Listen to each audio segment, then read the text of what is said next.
What is truth? A question as old as time, and answered here. What is truth? By Wallace D. Wattles. 1. Time. A balloon goes up. A stone falls to earth. Why? One force in nature, gravity.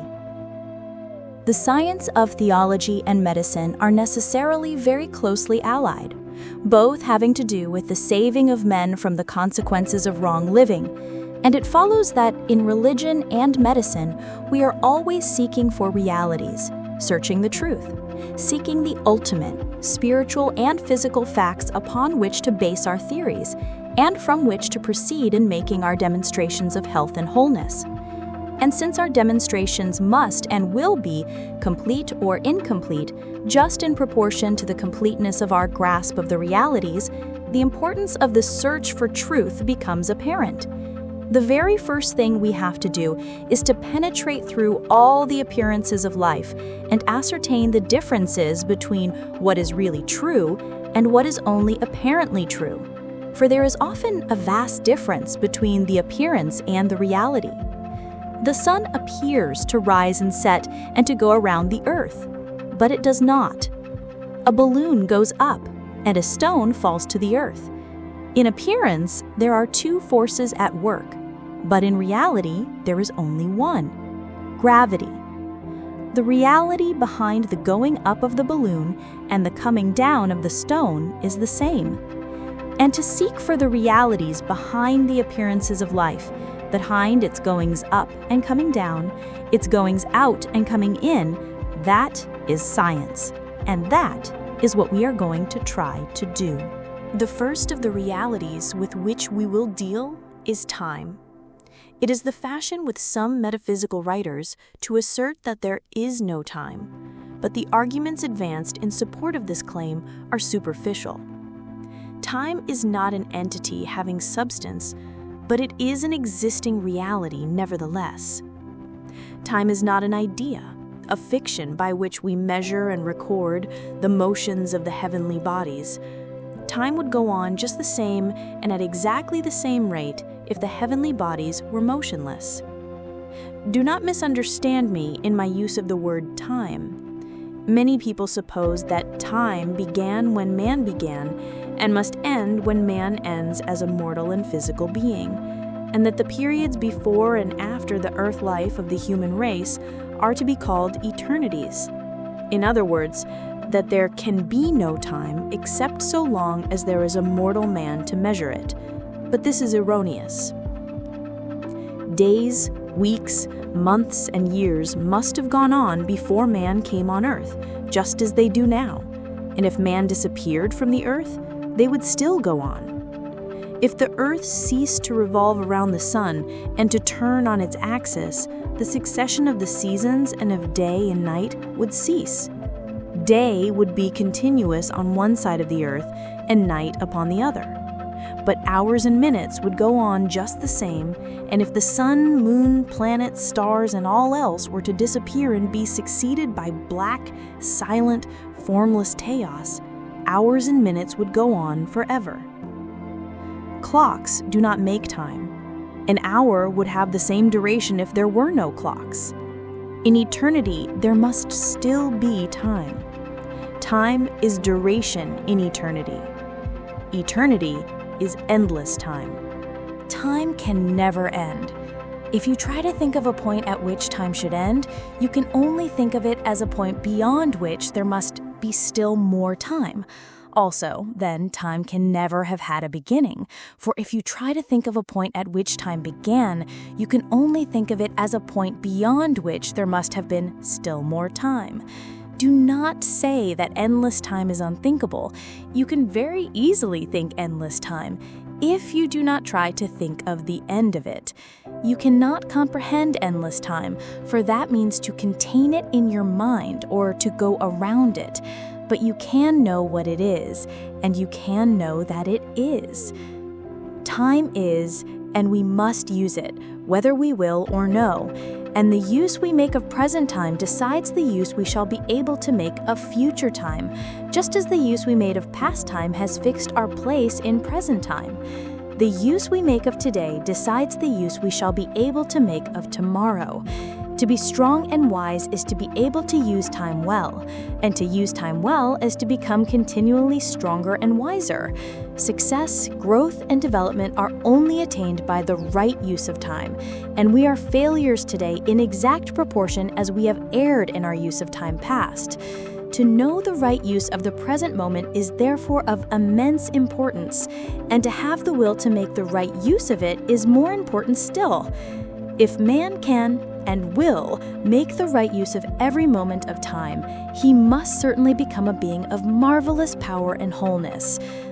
The wasted time, the misspent time, the lost time. We close this chapter then by claiming the demonstration of our first fact, that time is a reality. 2. Space. Can space have boundaries? Bear in mind that in the first chapter, we proved that time is an existent reality. In this chapter, we shall try to prove that space also exists. Space is the place where a thing is, and it is also the place where no thing is. Space is the place where the Earth is. The Earth's diameter being about 7,925 miles, it fills so much space. If the Earth were to disappear, the 7,925 miles of space would still exist, but it would then be empty space, whereas now it is filled space. The Sun also fills space, and the distance between the Earth and the Sun is space. Beyond the Sun is more space, and beyond the Earth still more, and so on.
Space is the field in which we must operate and contain the raw materials which we must use. The claim has been made that space is non-existent to mind or spirit because it does not require appreciable time for the transference of thought. But the validity of this deduction has not been proved. The distances with which we are able to deal are very limited. It might require a measurable time to send thought to the sun, or to the planet Mars, or for a spirit to travel those distances. Again, the argument is advanced that the moon acts on the Earth, and that, as a thing cannot act where it is not, there is no space between the moon and the Earth. But this is puerile. The moon does not and cannot act on the Earth because it does not touch the Earth. If it affects the Earth at all, it must act on something which is between them and which in turn acts on the Earth. And this something which is between the Earth and the moon occupies space. I have spoken of filled space and empty space. I do not know whether empty space exists or not, but it is quite thinkable that it should exist. There may be portions of empty space surrounded by filled space, or there may be endless extensions of empty space, side by side with endless extensions of filled space. I do not know. I know that there is filled space and that there may be empty space. But if there is filled space, what fills it? The answer to this must be in one word: substance.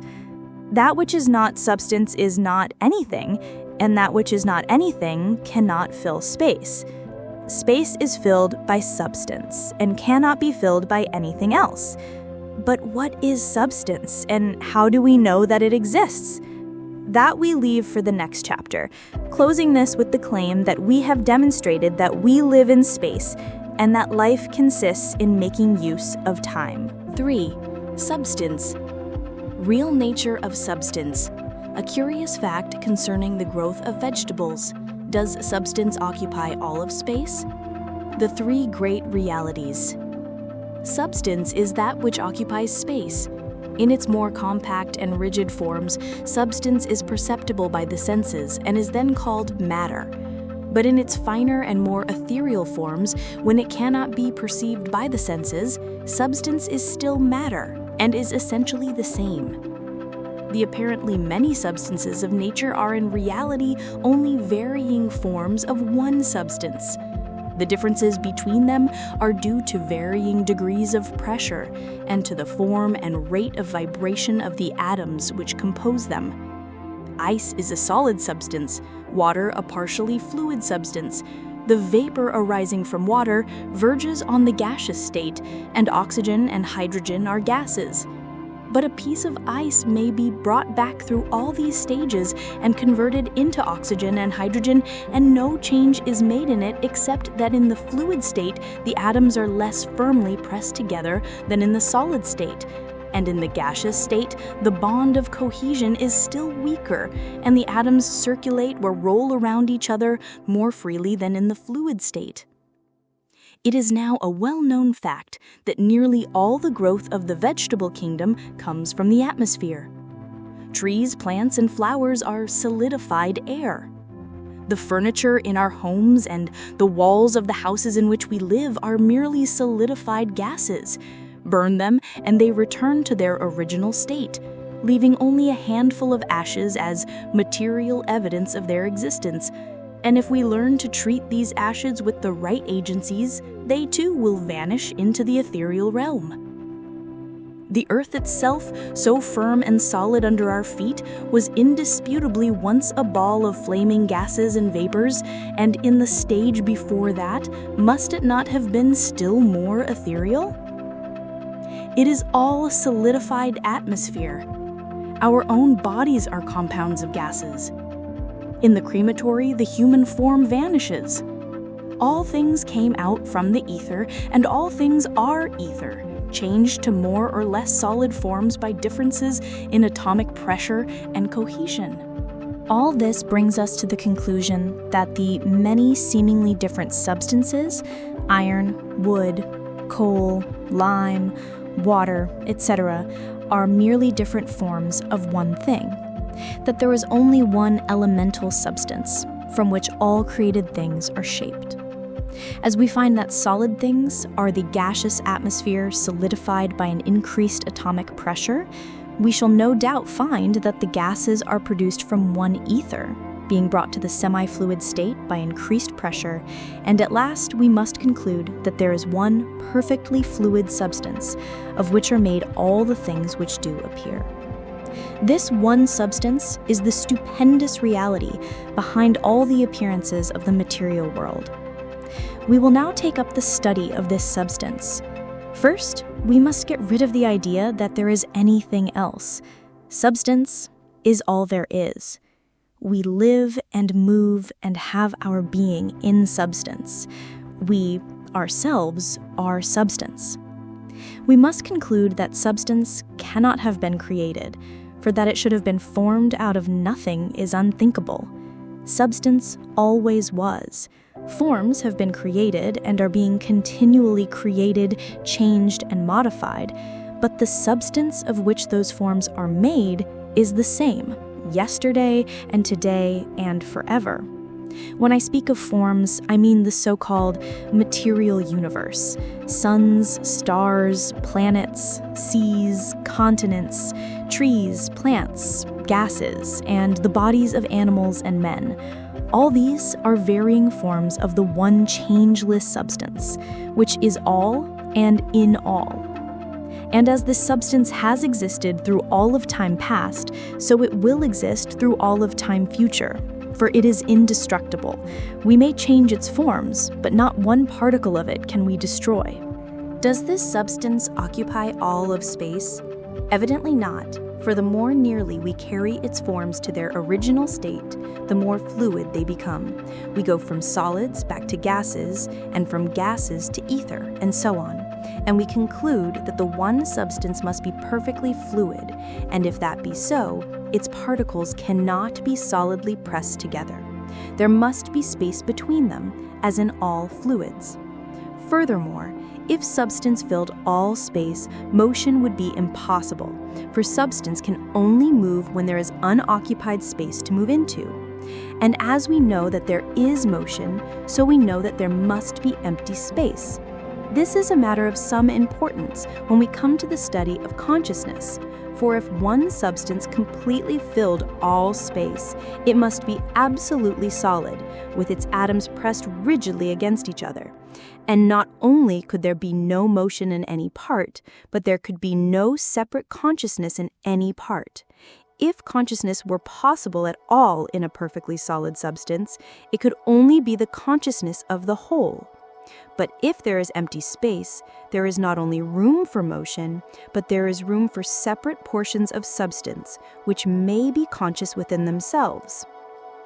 If there is empty space, there is room for man, as a separate portion of original substance, to move about and to have a consciousness of his own.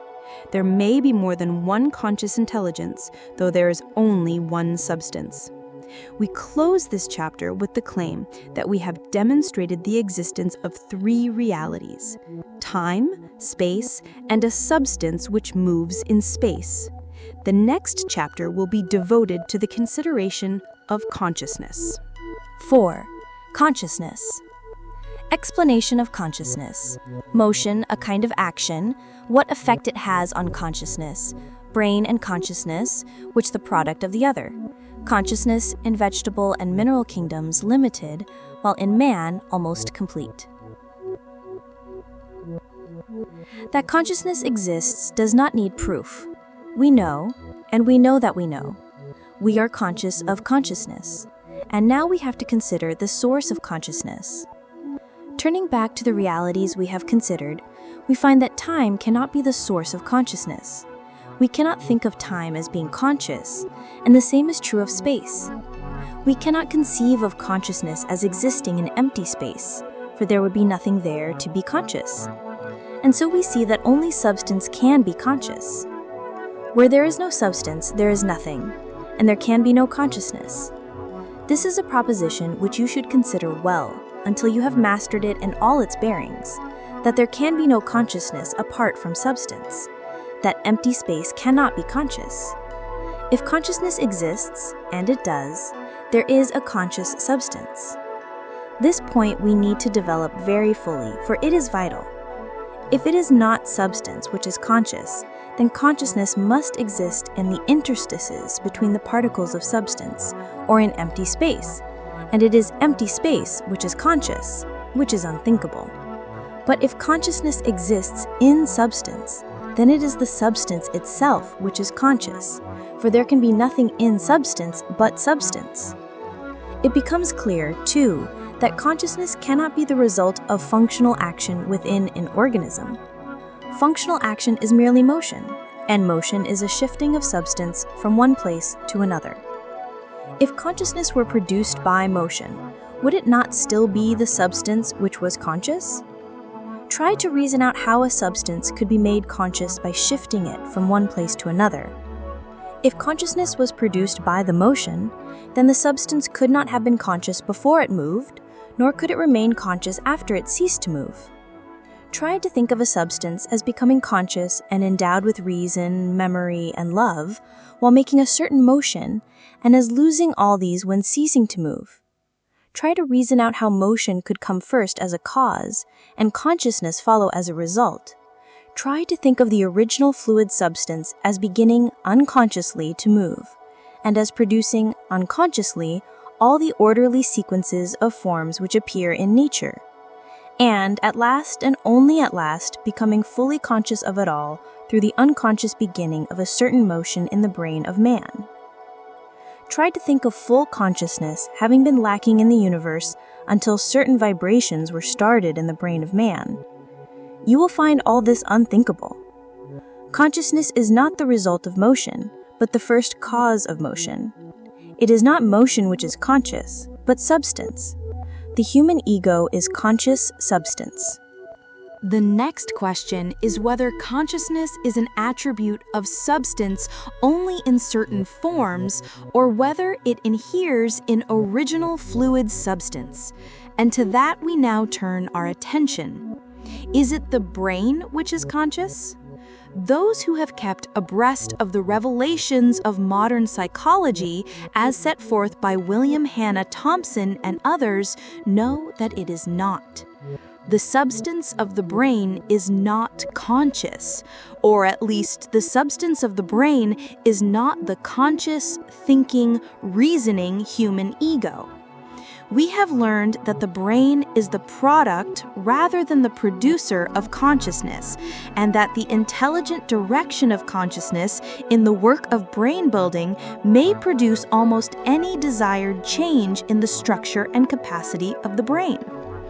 Furthermore, there are many evidences which go to show that consciousness is not localized in or confined to the brain, but extends throughout the body, and that we are conscious not with our brains alone, but with our entire beings.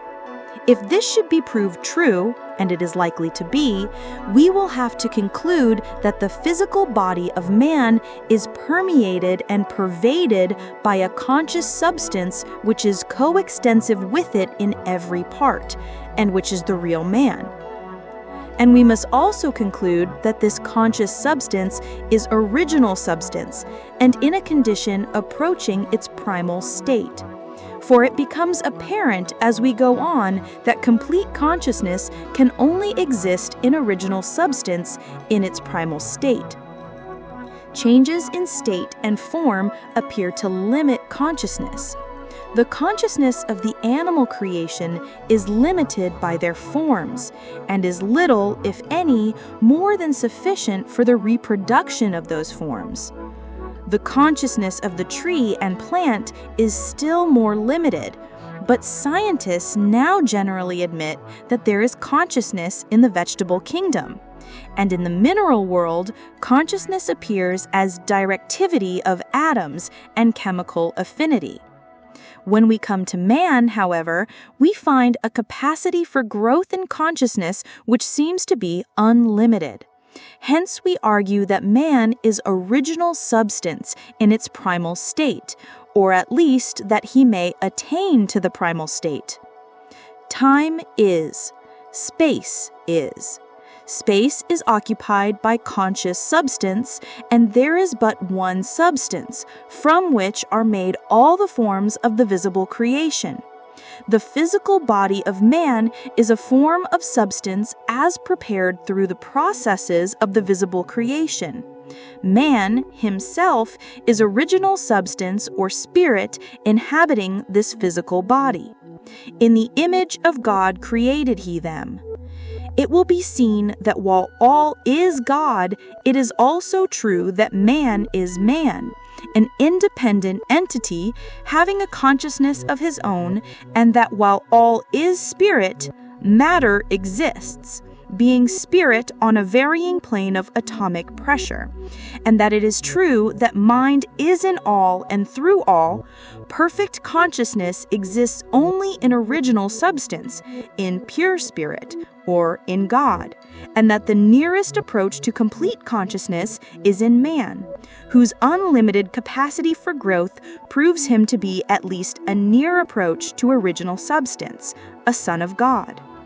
We close this chapter with the assertion that time is, that space is, and that space is occupied by a conscious substance which moves. We will next consider the fourth reality, motion. V. Motion. Motion defined. Do time and space move? Time, space, force, and attraction compared. A logical analysis of attraction by using empty space as a basis. I presume no one will deny that motion is a reality. We know that we move, and we know that motion is going on all around us. The immensity of motion is staggering when we come to consider it. The motions of stars, suns, planets, and satellites, of rivers, lakes, and seas, of wind and clouds, of the circulation of sap and blood, of atomic vibration, and so on. Motion is the cause of light and heat, of sound, tone, color, electricity, magnetism.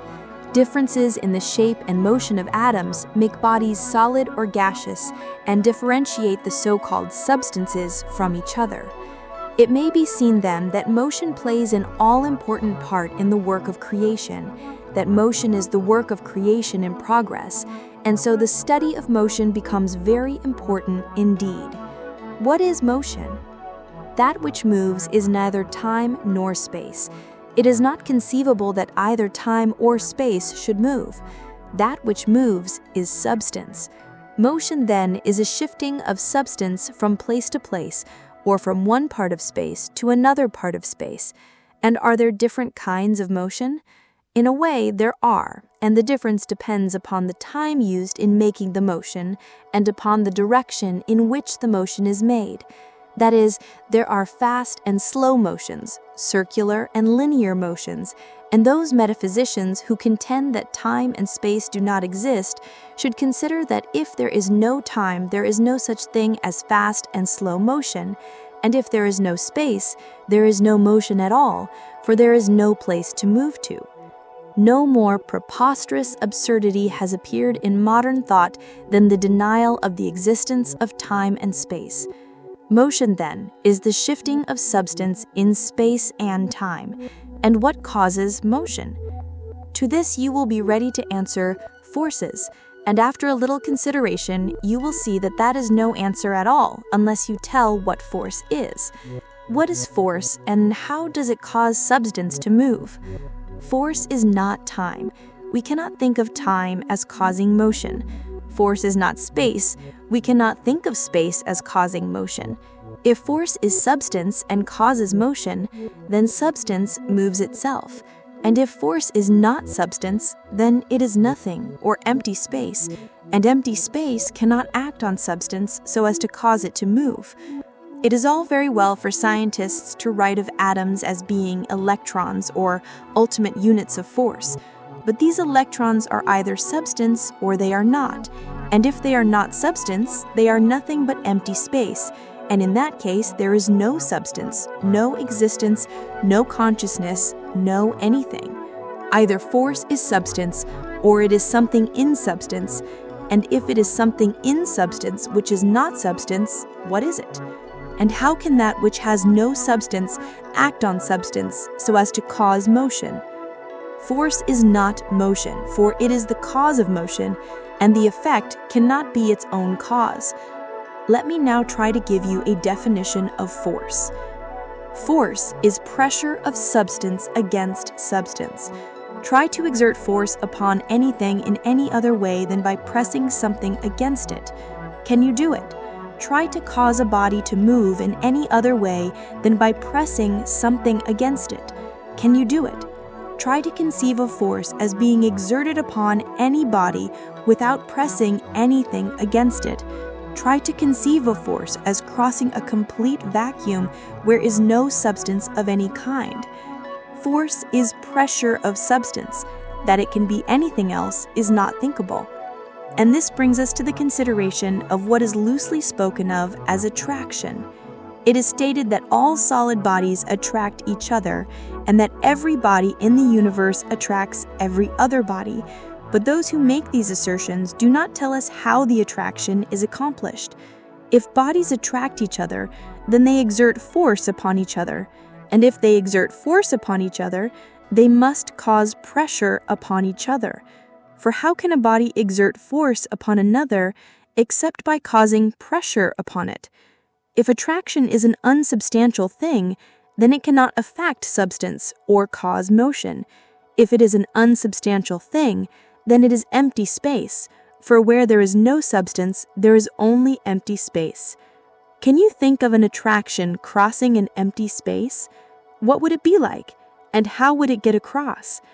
Can you think of a vibration as crossing an empty space? How would it be transmitted where there was nothing to vibrate? Can you think of a force as crossing an empty space? What would be the shape, size, and general appearance of a force apart from substance?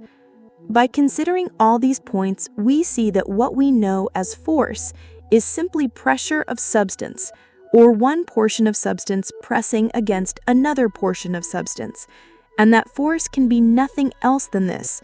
And we see that pressure causes motion, and that motion in turn causes pressure, so that force and motion are mutually convertible, each into the other.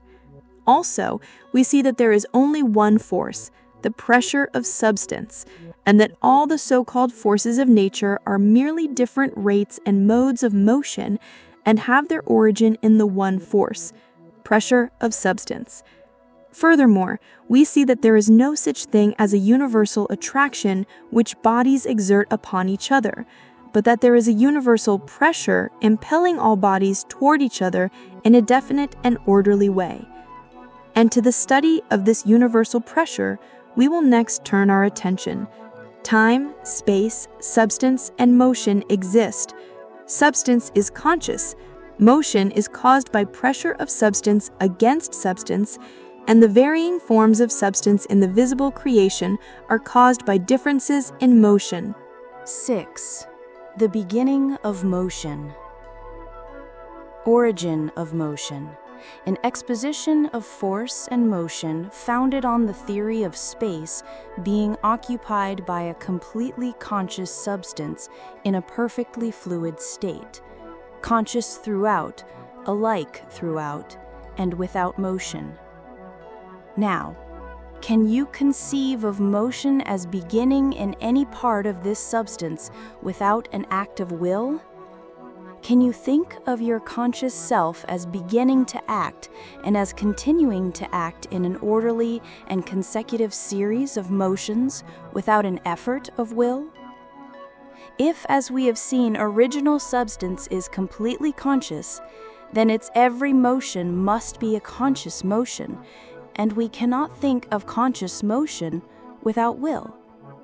You are aware that you can consciously originate motion yourself, but you cannot do it without will. You are conscious substance. You can be nothing else, as we have seen, and you can move or cease to move by an exertion of your will.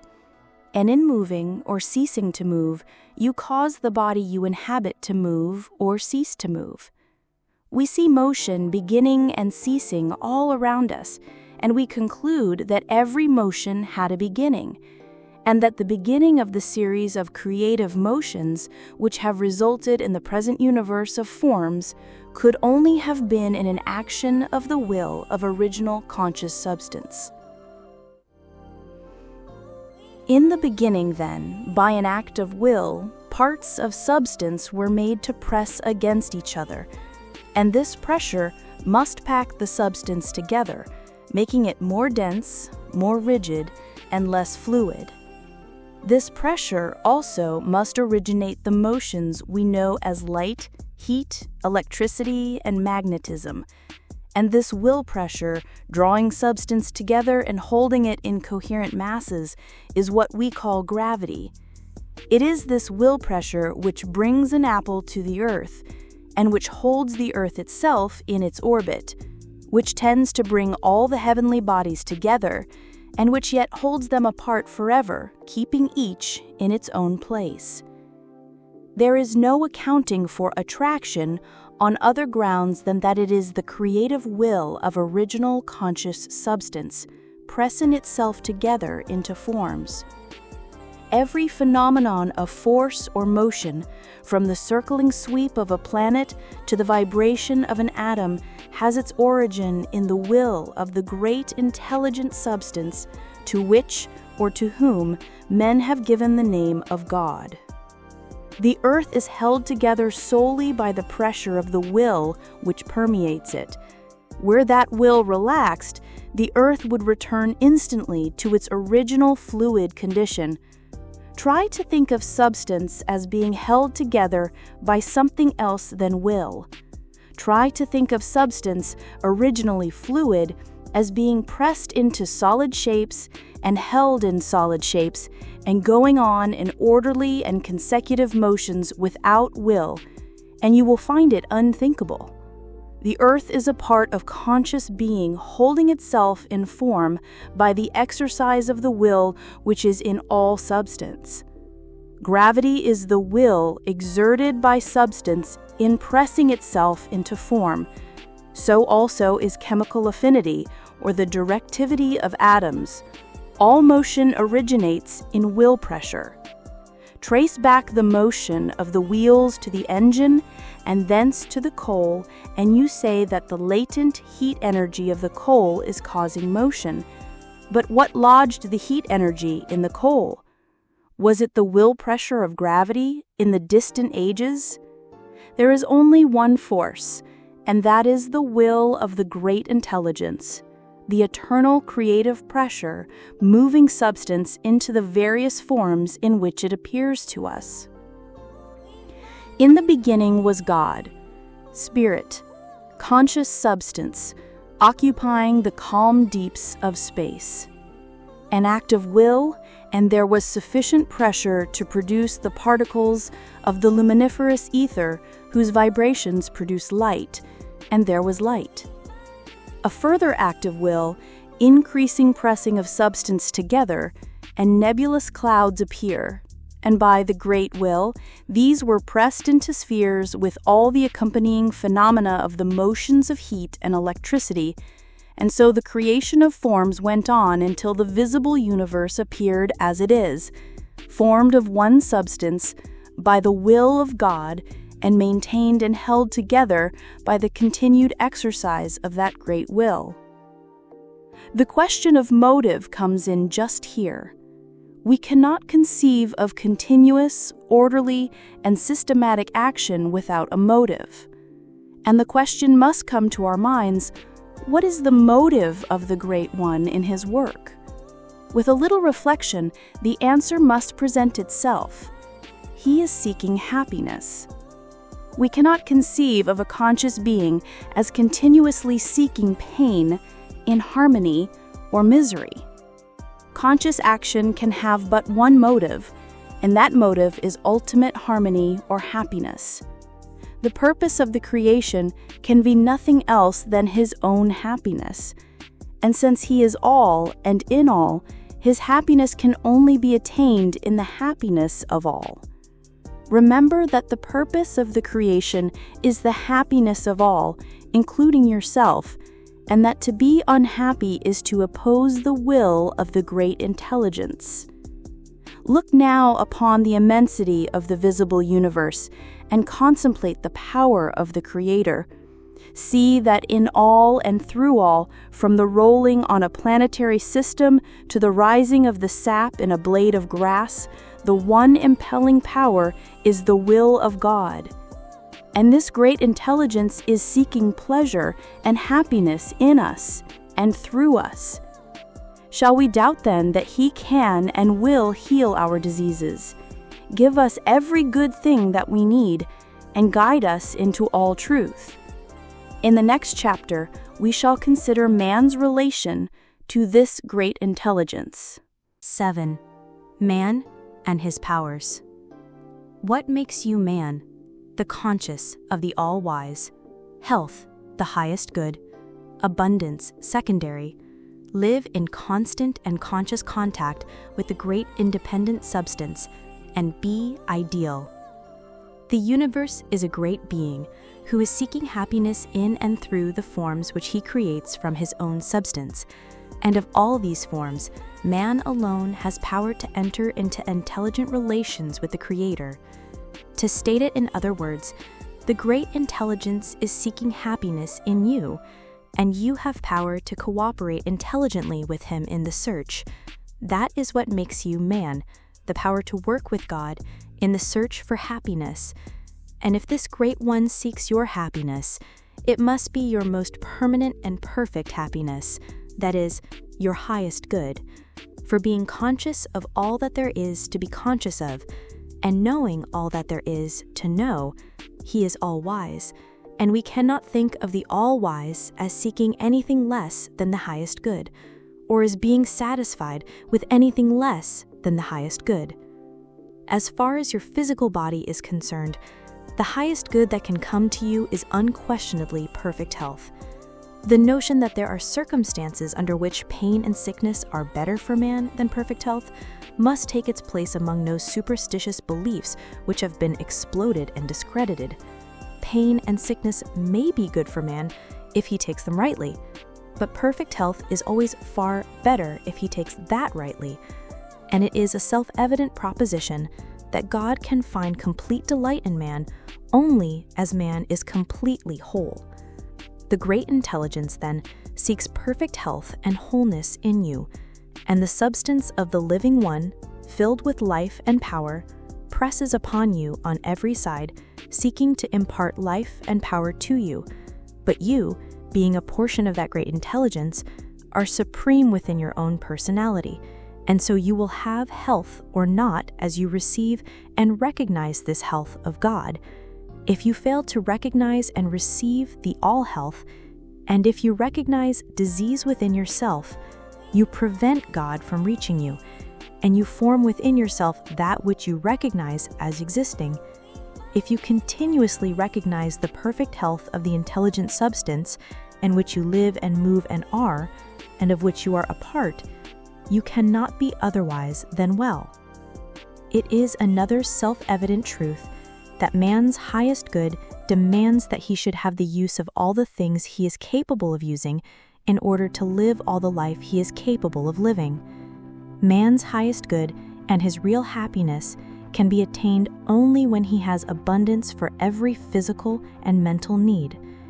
Just as it is true that God cannot fully delight in you if you are physically sick, so it is true that he cannot find happiness through you if you are mentally or physically starved, or lacking the essentials for life, growth, and enjoyment. Happiness consists in living fully, and God can live fully in you only when you have everything to live with. So the desire of the Great One for you must be that you shall have abundance. But here again, you are supreme within yourself. What if God presses abundance upon you, and you persist in recognizing only privation and poverty? If that be the case, you will remain poor in the midst of abundance, as millions of people are doing. And to be poor, or in want, is to oppose the will of God, who seeks happiness in all and for all. We are parts of himself, and what can he do when his will is opposed and his bounty rejected by a part of himself? The solution of man's problems of health, wealth, and growth can be reached when man unifies himself with God, the great intelligent spirit, substance, who seeks life and happiness in man, and man can unify himself with God only by constantly recognizing God, by considering and acknowledging God, and by looking to God in prayer. The prayer of faith is really an affirmation, and an affirmation is the recognition of an existing fact. When you live in constant and conscious contact with the great intelligent substance, you can have no sickness, and his desire for happiness in you will cause the exertion of that mighty will pressure to bring to you all the things that make for your highest good.